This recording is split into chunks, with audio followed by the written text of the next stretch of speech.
नमस्कार सर। नमस्कार। जम्मू कश्मीर विधानसभा का शीतकालीन सत्र कश्मीर में शुरू हो चुका है। आज पहला दिन है और पहले ही दिन सरकार खुद नेशनल कॉन्फ्रेंस और कांग्रेस के विधायक जो सरकार में शामिल हैं वो खुद प्रोटेस्ट कर रहे हैं कि महराज मलिक को रिहा किया जाए, असेंबली सेशन में पहुंचने की अनुमति दी जाए। महराज मलिक आम आदमी पार्टी के इकलौते विधायक हैं जम्मू कश्मीर से। डोडा से इलेक्शन जीते थे और 8 सितंबर को उन्हें पीएसए के तहत गिरफ्तार करके कठुआ में जेल भेज दिया था। आज असेंबली शुरू होते ही नेशनल कॉन्फ्रेंस के तमाम विधायक, कांग्रेस के विधायक असेंबली हॉल के बाहर एक साइलेंट प्रोटेस्ट पे होते हैं और मांग करते हैं।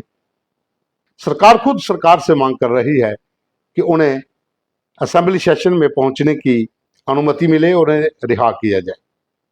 और साथ ही तनवीर सादिक जो नेशनल कॉन्फ्रेंस के लीडर हैं वो इसमें यह भी कहते हैं कि हम इसलिए स्टेटहुड की मांग कर रहे हैं ताकि किसी भी चुने हुए नुमाइंदे को इस तरह अरेस्ट नहीं किया जा सके। तो साथियों, कहानी शुरू होती थी डोडा से। डोडा में जब महराज मलिक ने वहां के डीसी हरविंदर सिंह के खिलाफ अजूल फजूल वहां पर वीडियो डाले, गालियां तक निकाली, उनके परिवार को बीच में शामिल किया और उसके बाद डोडा में माहौल को खराब करने की कोशिश भी की। लोगों ने प्रोटेस्ट किया, घरों से बाहर निकलाए और खुद उन्होंने कहा था कि सभी लोग बाहर निकले। तो सुरक्षा को देखते हुए पब्लिक सेफ्टी एक्ट के तहत महराज मलिक को गिरफ्तार कर लिया गया और उन्हें कठुआ जेल भेज दिया। हालांकि मामला अब कोर्ट में है। कोर्ट में याचिका लगा दी गई है। जो आम आदमी पार्टी के वकीलों की टीम है वो भी और कुछ और वकील भी इसके में शामिल हैं जो महराज मलिक का केस वहां पर लड़ रहे हैं। लेकिन आज असेंबली जो कि 9 दिन का सेशन है, तो पहले दिन जाहिर सी बात है कि जो विधायक इस सभा के सदस्य रहे हैं उनका जो निधन हुआ होता है उन्हें श्रद्धांजलि दी जाती है, जिसमें चनैनी से दीनानाथ भगत थे वो भी, वो बाकी तमाम लोगों को श्रद्धांजलि। सब विधायक वहां पर आज का दिन सिर्फ श्रद्धांजलि देंगे, अपना अपने बयान रखेंगे, उनके बारे में 2-2 शब्द बोलेंगे जो अभी चल रहे हैं और उसके बाद आज का दिन खत्म हो जाएगा। उसके बाद कल जो है वो राज्यसभा के चुनाव, तो कल भी असेंबली में सिर्फ पोलिंग होगी राज्यसभा के चुनावों के लिए और कल ही रिजल्ट भी आ जाएगा। कौन कौन पहुंचेगा राज्यसभा उसका भी पता कल चल जाएगा। जिस तरह से बीजेपी के साथ शर्मा है, राकेश महाजन है और डॉक्टर अली है। और दूसरी ओर से नेशनल कॉन्फ्रेंस ने भी अपने 4 उम्मीदवार खड़े किए हैं, जिसमें जो मेन उम्मीदवार हैं चौधरी मोहम्मद रमजान है, उसके साथ सजाद किचलू हैं जो किश्तवाड़ से हैं। तो ये बड़े नाम वहाँ की ओर से हैं। हालांकि जो इंडिपेंडेंट थे उनके तो पर्चे खारिज हो चुके हैं। कांग्रेस ने इसमें मना कर दिया था कि हम चुनाव नहीं लड़ेंगे और उनको दी भी चौथी सीट जा रही थी, जिसे लेकर थोड़ा संशय बना हुआ था कि हम नहीं इसमें जाएंगे। और साथ में शमी ओबराय हैं जो उमर अब्दुल्ला के दोस्त हैं और जम्मू कश्मीर नेशनल कॉन्फ्रेंस के ट्रेजर भी हैं। तो वो चुनाव कल होगा। लेकिन आज हम बात कर रहे थे कि सरकार ने खुद, जो सरकार जम्मू कश्मीर में है उमर अब्दुल्ला की सरकार, उनके जो विधायक हैं और उनके साथ जिन्होंने कांग्रेस पार्टी जिन्होंने सरकार को समर्थन दिया है। हालांकि कांग्रेस की एनसी के साथ इस समय थोड़ी उड़ब खुड़ब चल रही है, खटास शुरू हो चुकी है, बयानबाजी चल रही है, लेकिन प्रोटेस्ट वो जॉइंट कर रहे थे।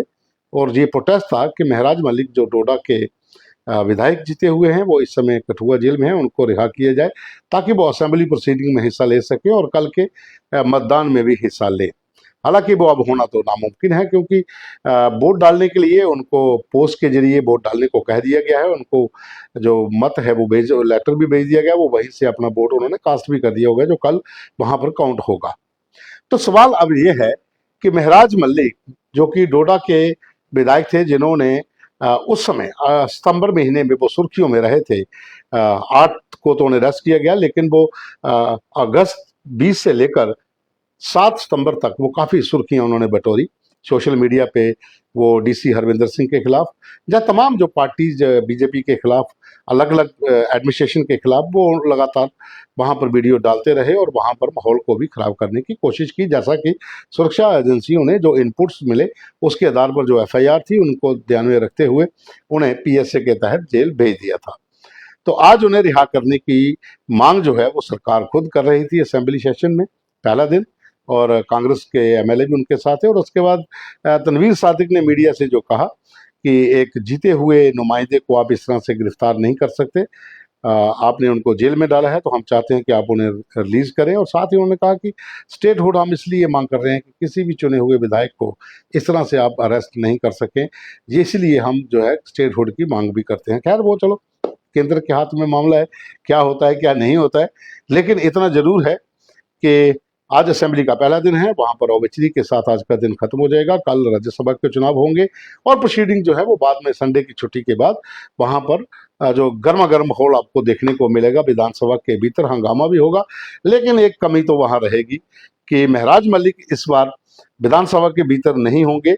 हालांकि वो होते तो और ज्यादा हंगामेदार सत्र होता, क्योंकि वो जब भी जम्मू में जिस सरकार बनने के बाद जब पहला सत्र शुरू हुआ था तो काफी हंगामा यहाँ पर हुआ था और वो सुर्खियों बटोरना उनको आती है। तो ये कमी इस बार विधानसभा में जरूर रहेगी कि महराज मलिक विधानसभा की प्रोसीडिंग में हिस्सा नहीं ले पाएंगे। लेकिन फिर भी सत्र जो है वो हंगामेदार होगा, बहुत से बिल इसमें लाए जाएंगे। विपक्ष जो है भारतीय जनता पार्टी वो भी तैयारी के साथ कश्मीर पहुंची हुई है और वहां पर इस बार वोटिंग के बाद क्या समीकरण बनते हैं, कौन कौन राज्यसभा पहुंचता है, उस पर हम अलग से बात करेंगे। लेकिन अभी की ब्रेकिंग यही थी कि साइलेंट प्रोटेस्ट जो महराज मलिक को रिलीज करने का नेशनल कॉन्फ्रेंस और कांग्रेस ने, यानी कि सरकार ने खुद ही सरकार के खिलाफ प्रोटेस्ट किया और उन्हें रिहा करने की मांग की है। और अब देखना है कि आगे क्या होता है जब परसों सदन जब लगता है। लेकिन कल राज्यसभा चुनावों की वहां पर वोटिंग होगी। तो अभी के लिए बस इतना ही, धन्यवाद।